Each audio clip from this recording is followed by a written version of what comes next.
Hey, welcome back to Out to Pasture. Joe, this is our first live deal here from 2026, bro. I can't believe time's flying, man. You're out to pasture, time flies, bro. Why does time as you get older, it's flying right now? Bro, I'm looking to go the other direction. I wish I could back up, turn it into reverse. Yeah. I don't even need to get back to the 70s.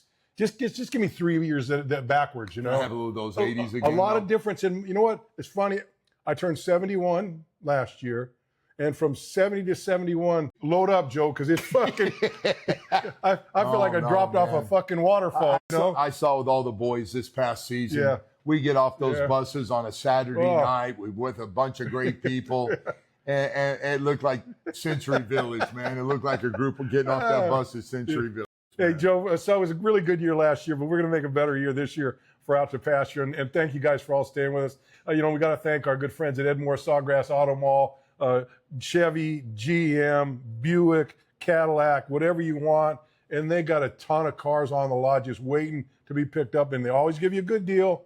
And their service, second to none. Sales, absolutely beautiful. When you start talking about Teddy Morse and Chris Atkins, hey, man, say no more right there. No doubt, yeah. No doubt. And then also our good friends at Villa Italia Bakery. It's giving us a lot of food. Got a little fat over the holiday season. By the way, the coffee cake with the coffee. Yeah. Oh my gosh. Yeah. Okay, so let's get into it, Joe. Big change. We knew it was going to happen. Yeah. It was funny when that little period between Black Monday, when a lot of the coaches got fired, which is traditional, right? And then you're thinking, oh, Mike survived, Black Monday. Yeah. Okay. And then Tuesday, he's still there. And then Wednesday, and I'm thinking in my mind, he's going, oh, okay, Black Monday. Okay, I made the pass there. Yeah. Then Tuesday. I thought he was back. Now you go Wednesday. Oh, man, maybe I'm in. And then all of a sudden, the door that you don't want to see coming open with the big man behind it, it didn't work out very well.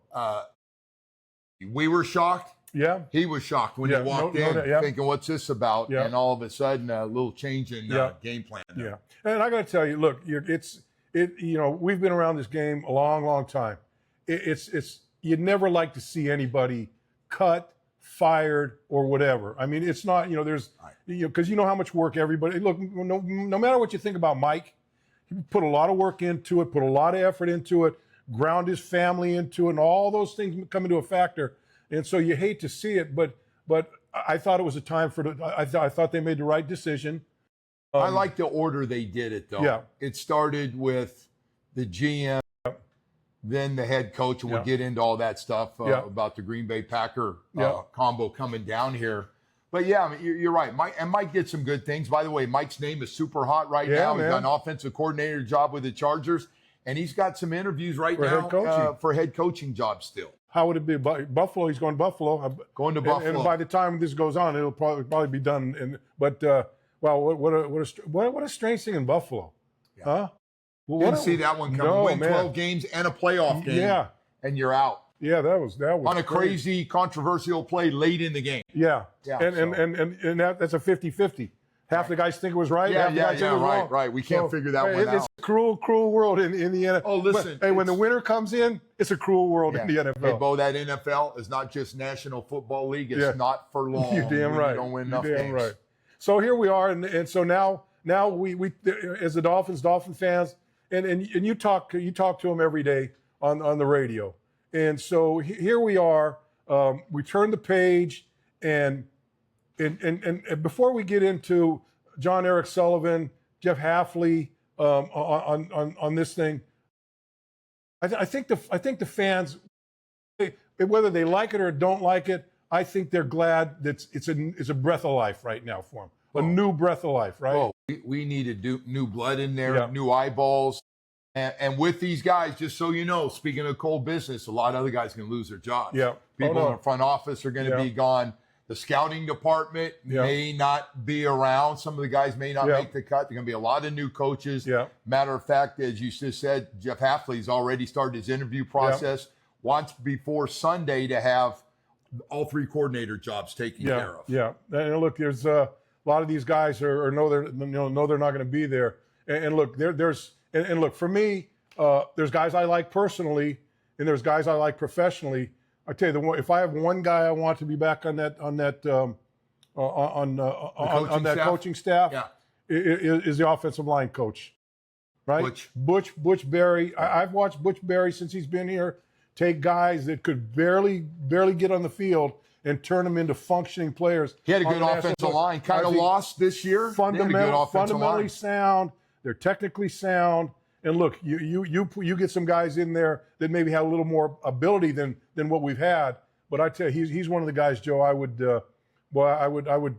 put a pen right in front of him as soon as I could. Yeah, I think they got a pretty good coaching staff. I made it clear. You got 26 coaches. Yep. They're obviously going to have some really good ones. But I'm with you. Austin Clark, I think, is really good on the D-line. I agree with that. Yeah. They got some really good coaches on both sides of football before we start doing the popularity contest of who we like.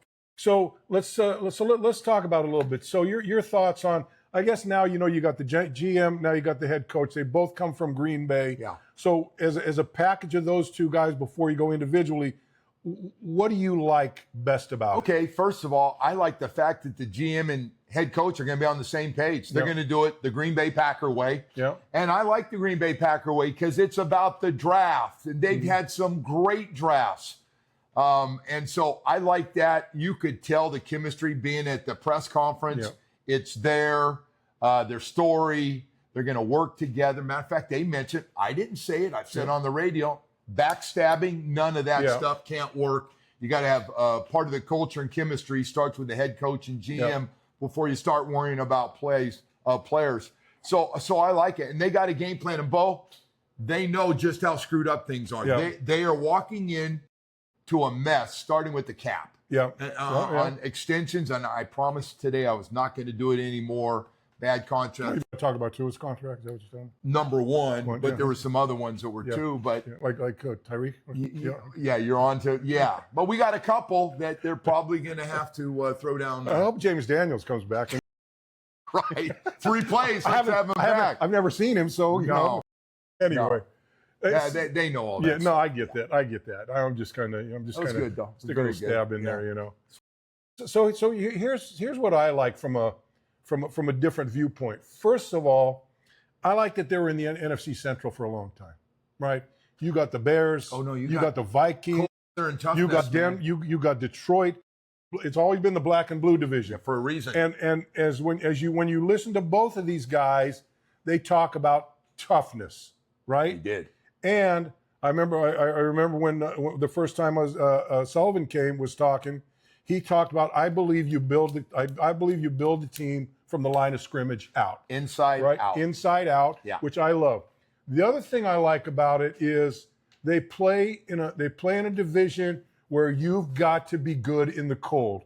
You got to find out a way to win in the cold, and if they can bring 2-3 little tidbits that helps this team get over that hump about playing it, and by the way, we're going to be in Green Bay next year, and who knows when it's going to be. But getting over that hump, that to me is another thing. The other thing I like about these guys, both of them sons of coaches. Coaching is in their family, right? The whole way through.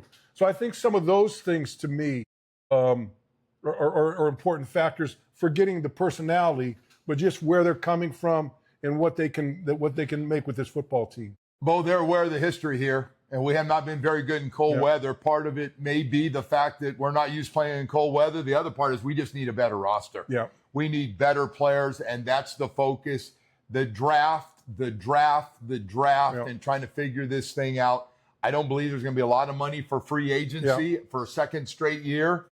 It's going to be little splashes, not big splashes on that. And they're the first to tell you the Green Bay way is always with the draft first. Once you build it up, you get some money built up, then you can go out and get a super. And you speak about that draft. What has Green Bay done? When you look at Green Bay for a long time now, you had Brett Favre for 15 years. You had Aaron Rodgers for 18 years. Now they got Jordan Love. See what he's going to do. They know how to stack quarterbacks. You got your quarterback, your current quarterback. Well, let's try to get a quarterback every year. And they haven't skipped a beat. They haven't skipped a beat. Have another guy through 30 years, Joe. Over 30 years. They've been in good They haven't skipped a beat. And all these guys have been there, certainly Sullivan for a long, long time. And so I think that belief is ingrained in him. Yeah, and Hafley's been there for 2 years now. Hey, by the way, I asked him questions about, hey, now you're the head man. He says discipline is going to happen. I talked to him off to the side, but we talked about, I hate to bring it up. You got me going on now. I can't stop being late for meetings. Yeah. Absolutely not acceptable. Yeah. That stuff is done. Yeah.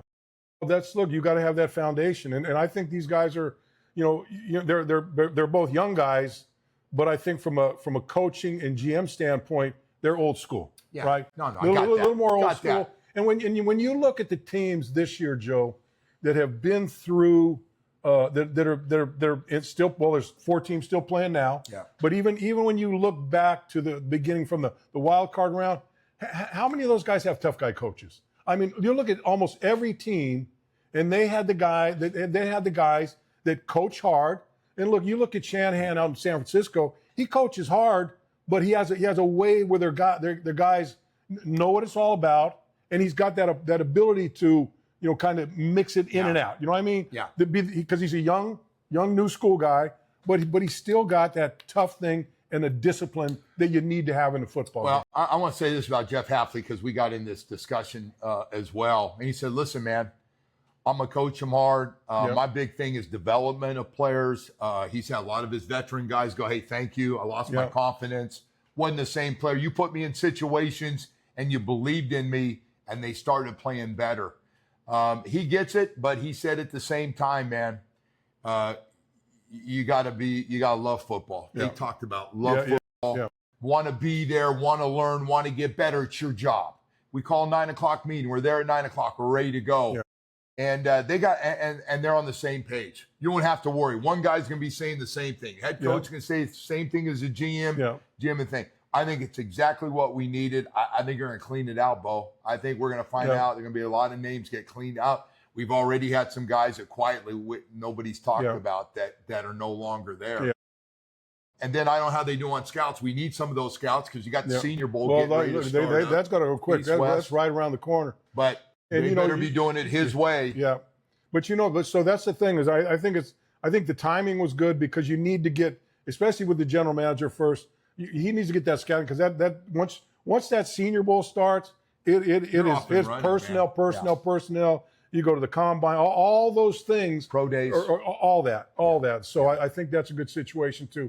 But we just need a new blood, man. Yeah, no doubt. We need a brand new start. No more patching it together and keeping certain guys and no guys and here and then. We had scouts here for 20, 25 years. I'm gonna say this though. So you talk about the a head coach with no head coaching experience versus the coach that's had experience. And with the coach that had experience, you got a little something to lean on, right? You know what they're about. So there's going to be a number of coaches. There are going to be first-time head coaches in this crop of 10 jobs. 10 jobs, right? And I can tell you that whether it's Jeff Hafley, whether it's whoever on this team, nobody knows how it's going to go. You can hope, you can think, you can listen to what they say and say, I like it or I don't like it. But anybody that comes up to you and says, oh, I know this guy's going to be that, fucking bullshit. You don't know until you know. Yeah. You don't know until you don't know. Head coach is sitting there all of a sudden, game one, ball's kicked off, and the guy goes, oh, fuck, what? You know what I mean? Yeah. I mean, so, and I think we've got the right guys. We do, but you never know. How many times have we done this, Joe? Yeah. You never know till you know.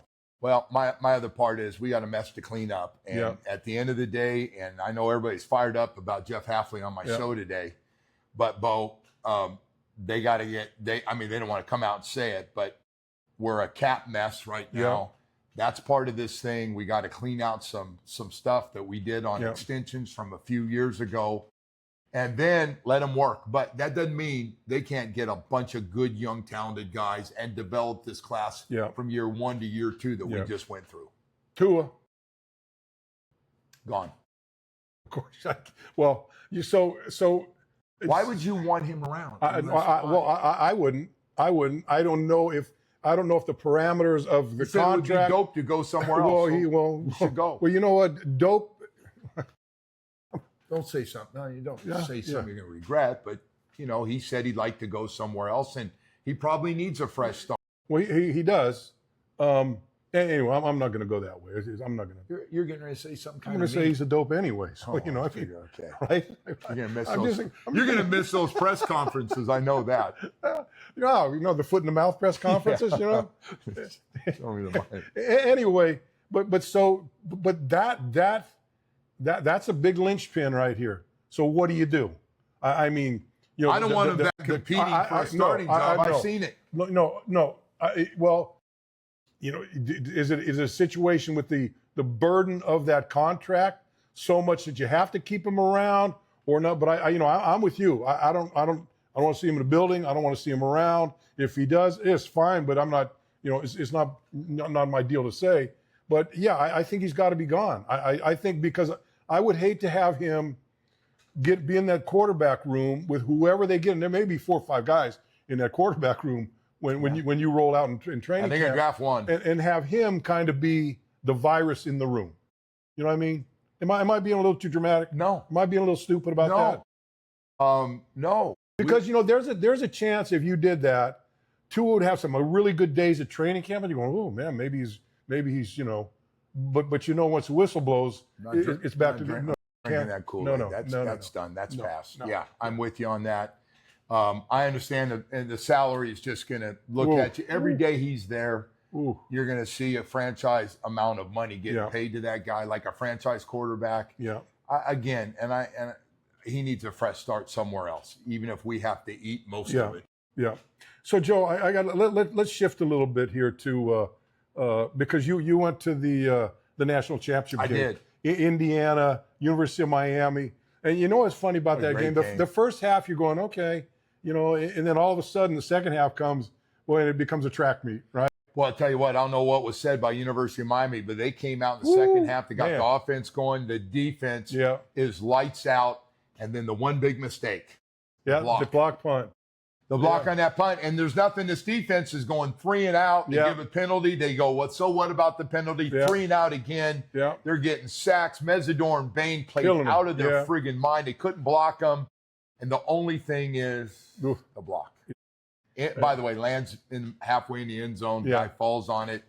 And that's the difference in the game. So at that point, when I saw that, I go, that's it. That's at that point, you kind of knew, because not only from a score number, but that it hits you in the gut. Something like that. If you're on that sideline, and meanwhile Indiana, they're sky high at that point. Yeah, and I just want to say this: the fact that they fought back, and with just under 2 minutes, had a chance to win that game. I mean, with the clock stopping after first downs in college football, they're almost like little mini timeouts. They were in great shape. They get to the 47-yard line of Indiana with still like a little under a minute left, plenty of time. I love they took a shot, threw it short, not sure what happened. But they went right down to the wire in this game, and the stars of the team throughout these playoffs, Bain and Mesidor, Malachi Tony, all those guys. It was great. It was great. Watching both those teams walk their way through the playoffs was amazing. And how can you not like Indiana? How can you not like that coach? Mendoza? In Mendoza, that story. All those guys that came from James Madison, guys that were just everyone got dumped around, he's pushing around. Right. Tells you how good a coach. Oh, you're great. That guy is. And so the story there was really, really, really a nice story. And this has been a great story for Mario Cristobal, getting these 3 wins and having a chance. I think people are looking at him completely different. The way they go to Texas A&M and win. They go Ohio State. They win that. Ole Miss, they take care of 2 SEC and a Big Ten school. You know what I thought of when going through this, and even last year, University of Miami, once they got into the playoffs, I know they're going to do well because Miami plays up to the teams, right? You put a good team in front of Miami. You put Notre Dame in front of Miami. You put Oregon in front of Miami. Play really well. But then they kind of SMU, Syracuse, Louisville. Those games that that you just expect to walk over. Their last 3 losses in the ACC wasn't by accident. Exactly. So to me, they've got to get that attitude every week. I don't care who it is. I don't care if you're playing. Well, I think I'm gonna throw myself. I don't care if you're playing San Jose State. Cal. You got to play like you're playing Ohio State. Right? Well, I think they will. I think this changes everything. No doubt. No doubt. Starting to get transfer portal guys coming in.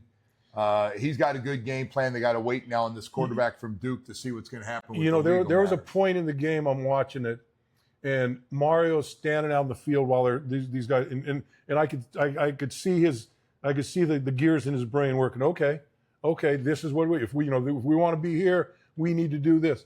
And so in the balance of winning or losing, I don't remember Indiana having maybe two penalties. Right? I think they had a jumped off sides, but I don't remember any. So now you got Miami. Miami. He's got to clean that up a little bit. I think that kind of stuff for Miami. It's got to clean. Look. A lot better. But I would say from emotional standpoint, Miami's an emotional team and they're guys and they want to make big plays but you got to find a way to not stem that emotion, but get those needless penalties out of the way. We did find out too that is one of the most talented teams in the country. You're not playing in that championship game, and they played Indiana down 10-0 half and came back and outplayed them in the second half, minus that block punt. And so great stuff and building that back up. Boy, they're going to lose a lot of guys. Both three of those guys on that team could go in the first round. Well, they're going to lose guys, but Joey, he's got them pretty stacked up pretty well back there. He got some good guys, good young players, and he's going to beat that portal up and get guys. Oh, he's already on it. You got the top pass rusher coming in, so he's on it and not done. Yeah, you're looking for a quarterback. So it's I think it's safe to say that Miami is going to be in the hunt. Pretty. And I'd like to see Miami. I'd like to see Mario be in that hunt for as long as he wants to be in there. No. This is a great year for him. He's got to feel good and giving him juiced up. Guy loves to recruit to really get fired up. And I'll give a UM hierarchy a lot of credit. They back him to the hilt. They're all in on Mario and giving him what he needs to get this team where it's at. You got a president at that university that they've never had anybody like this before. Yeah. And he is committed to this thing looking good. It's not just football. Yeah. He wants that basketball, the baseball, the women's basketball. Yeah. All those things are important to him. And if it's about financial resources, they are not going to lose out to players. You see these things happen in the trail on that from an educational standpoint. You're going to see more and more students wanting to come to Miami. I agree. As with Indiana too, same thing. Although they've got a huge alumni base, but boy, do they?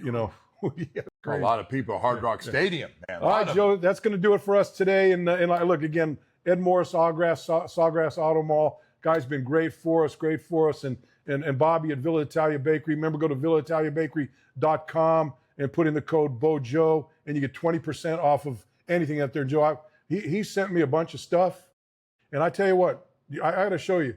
He sent me a replica helmet of the last helmet I wore in the NFL, and it was spot on. Little nicks in the tape. Yeah. Unbelievable. Oh, no, he goes back. He goes back to Coach Shula and the nuns, man. You go back to Coach Shula and the Catholic nuns, man.